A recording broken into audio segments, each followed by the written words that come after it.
Chapter 53. Why? Why not? Mithril can't be bought simply with money, although its monetary value is, as you mentioned, its scarcity means. Are you saying it can't be bought because it's not available? He had thought money could solve most issues. If we must be specific, then yes, that's the case. 100 kilos? Such a massive purchase requires not just money, but also power. In his past life as Logan, who had been a mercenary barely able to even glimpse mithril, this was something he couldn't have known. Huh? Power? Logan was flustered by the sudden realistic obstacle. But soon enough he came up with a solution. The sword sage should have enough power, right? What? But will he personally intervene for just a transaction? Philip expressed doubt, but Logan believed his relationship with the sword sage was more than just a transaction. He couldn't explain it in detail to Philip, but it was clear that the sword sage held more than just a buyer-seller relationship with him. There's no harm in trying. I've got to talk to him. I'm worried it might ruin the trust you've built for nothing. Trust that's broken with one request isn't worth much. I just have to ask. Despite Philip's worried expression, Logan immediately entered different coordinates into the communication device. He had never used these coordinates since he got them, and while he was worried, thankfully the connection was made quickly. This is the residence of Duke Felix Esperanza. Connection coordinate. McLaine, please hold on a moment. Where is this? Anyone familiar? Some country? Although he heard some displeased remarks, the coordinates seemed accurate. Then, about 30 minutes later, did the Duke arrive already? Damn it. Is there someone important in this backwater place? Hey, the communication device is still on. Ah, I messed up. My apologies. The Duke will be here soon. After the commotion over the communication device, a familiar face appeared, followed by a voice he knew well. It's been a while, Logan. Did everything go well since we last met, my lord? Yes, except for my pupil, who didn't send even one message. The sword sage seemed almost pettily upset. Ha ha. How could I dare to send personal news to you, my lord? I know my place. Logan's smooth smile didn't waver, regardless of the faint guilt now evident. You always did have a way with words. Well, your timing is perfect. I was thinking of thanking you, actually. Those unexpected words rang in Logan's ears. What? Thanks for what? What had he done unknowingly? Or was it a disguised threat for not contacting sooner? Duchess Esperanza is 3 months pregnant. It's been 3 months and my hope has been fulfilled. The Duke's radiant expression blew away all of Logan's concerns. Gosh, congratulations, my lord.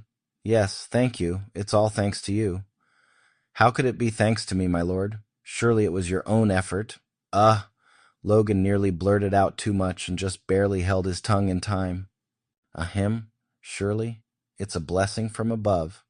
Ha ha ha. You still speak so formally. Indeed, it's a blessing and my own effort. But first and foremost, it's thanks to you. I'm truly grateful. Ah, ha ha. Without guile or calculation, the sword sage expressed genuine joy and gratitude, and a natural smile spread across Logan's face. I'm glad my timing was good when contacting you. Yes.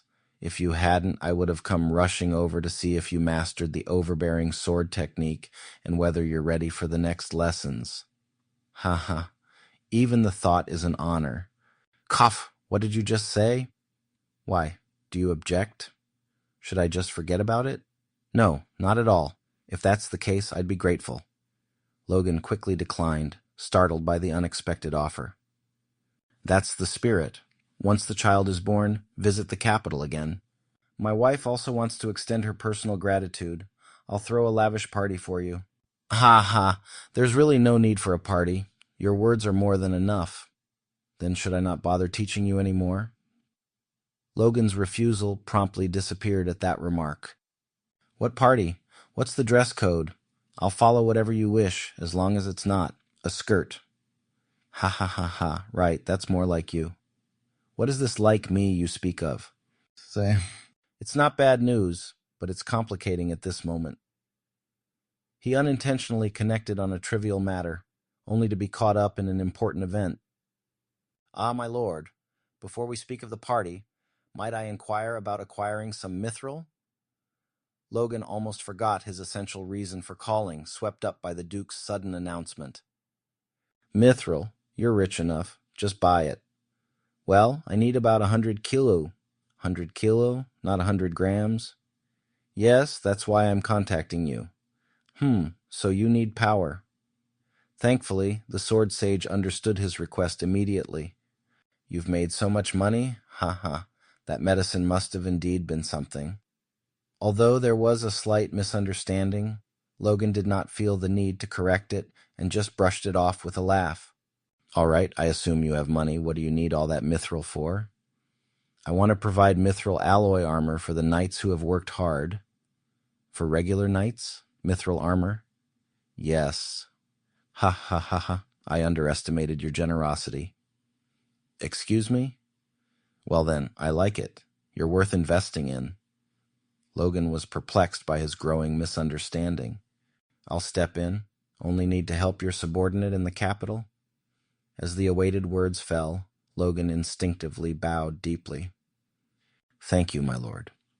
Oh, please, it's nothing difficult. Just be sure to attend the party when my child is born, and by then, perhaps refer to me as your teacher. Let's keep in contact more often. Yes? Then contact me again once the deal is done. Crackle.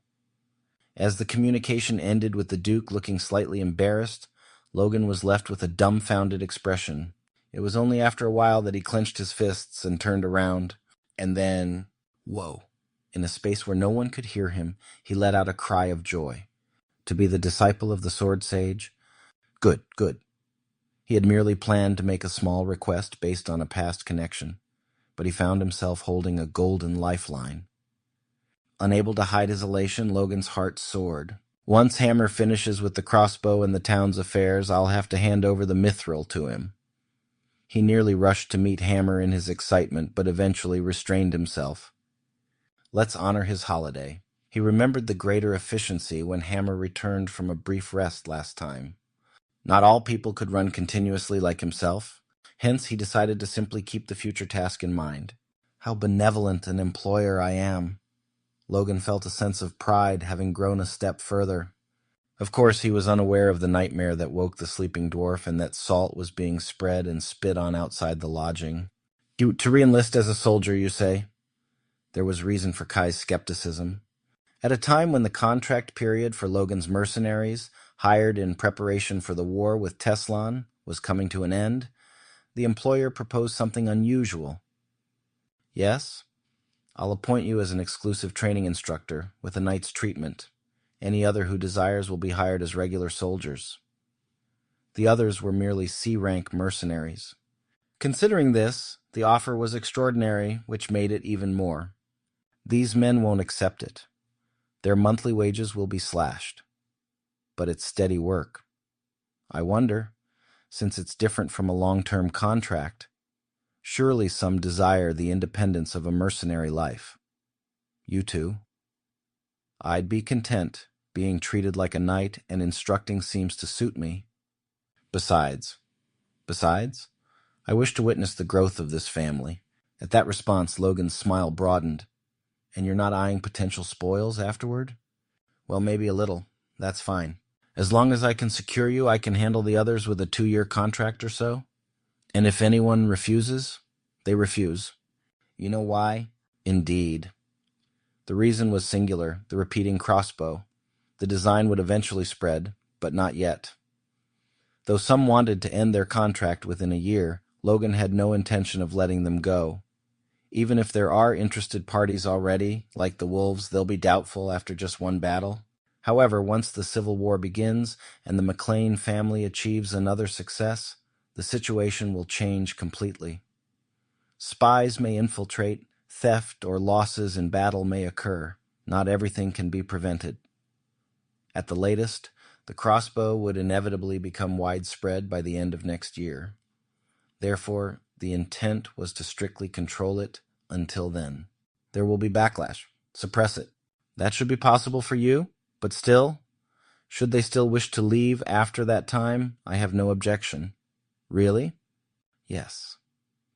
Kai's emerald eyes bore into Logan with suspicion, but Logan did not avert his gaze. You're sincere. I'm always sincere. This isn't preparation for war within 2 years? At Kai's cautious inquiry, Logan let out a brief laugh. I'm not a warmonger. It's simply that when the time comes, he must be ready to wage war. You have my obedience. Unable to decipher the intentions behind Logan's smile, Kai bowed again. Let's start with soldier training then. Yes. Recruitment of about 1,000 training soldiers is planned, and along with the existing soldiers, basic martial arts and crossbow cavalry training will all be conducted. Yes. The first task handed to the official training instructor was even more perplexing than Kai could have imagined. Soldier recruitment notice, eligibility, males aged 16 to 20. Simple tests conducted at McLaine and Teslin castles. The so-called miracle of the wasteland had greatly bolstered trust in Logan and the McLaine family. However, it hadn't immediately solved their subsistence issues. Concerned about how long the food distribution could continue and being dubious about the promise to carry on until next year, the majority of people with children of suitable age wished for them to enlist as soldiers. Moreover, Rick's son from the East Village, Ram, he's 16 this year. What 16? He barely looks 13. Pan's son from the West Village, Raum, he's 16 this year. Hey, he's only 15. Don't you remember the household survey during food distribution? What's gotten into these people? Parents were even trying to trick their way into getting their children into the recruitment by lying about their ages. Do we really need to recruit so many? If we just follow tradition and recruit around 10 times the number of knights, that would be enough for now. I've got this. Despite Dwayne's persistent nagging, increasing troop numbers was an essential task Logan was committed to despite the consequences. He would have preferred not to limit the recruiting. If it weren't for the kingdom's backward thinking, I'd recruit women without discrimination. If we did that now, in our kingdom. He shuddered at the thought of the immense backlash such an action would generate. The local resistance could somehow be quelled, yet the severe backlash from other nobles in the kingdom, whom they would need to confront and conquer eventually, was unmanageable. The empire had many female knights. Regretting the outdated patriarchal culture of his current nation, he sighed. Unless we conquer the entire kingdom. No, still problematic. Logan shook his head to dismiss the impractical thoughts. Anyway, the number of soldiers isn't what matters. It's about finding those with the potential to become knights. The current enlistment was about planning for the distant future. Merely having a large number of soldiers wasn't very beneficial. They would only serve as auxiliaries. Even assuming crossbows were distributed to every soldier, an additional 1,000 would suffice. Moreover, with less than a year left until civil war, anything more was overly ambitious. Even in this recruitment alone, over 2,000 have flocked. More than 1,000 are just from McLaine Castle. The administration is overwhelmed by the numbers. All the knights claim they have the authority to recruit for their own ranks. They even want to go to Teslon. Amidst the advisor's individual concerns, Logan raised his hand to silence them. Instruct the knights to properly train themselves. I'll start with McLaine Castle, and Dwayne, Ferran, and Rugal, you three will join me. Why must I? Why should I do it alone? It was supposed to be the knights' duty, and they were eager, yet why involve the administrators? The disapproving glares from those selected met Logan squarely, but he was unfazed. New standards must replace old perceptions. Traditional knights won't work. That's why establishing clear criteria from the start was critical. Are all soldiers currently considered knight trainees? Yes, although some have given up, regulations still. Exclude those who gave up, but from the new soldiers, select those with talent or guts and group them separately. Create a knight trainee unit. Excuse me? What about the others? Huh? Logan did not pay heed to the concerns of his vassals. Establishing a fresh batch of soldiers with a new perspective was vital. Despite the confusion this new direction might cause, the importance of upending old customs in favor of rigorous new standards was not lost on him. I'll explain the detailed situation separately. Just remember two things: create a reserve army and personally select those who are worthy of becoming knight trainees. With the Lord's permission, who am I? As you wish, please proceed. Watching Dwayne sigh, Logan smiled.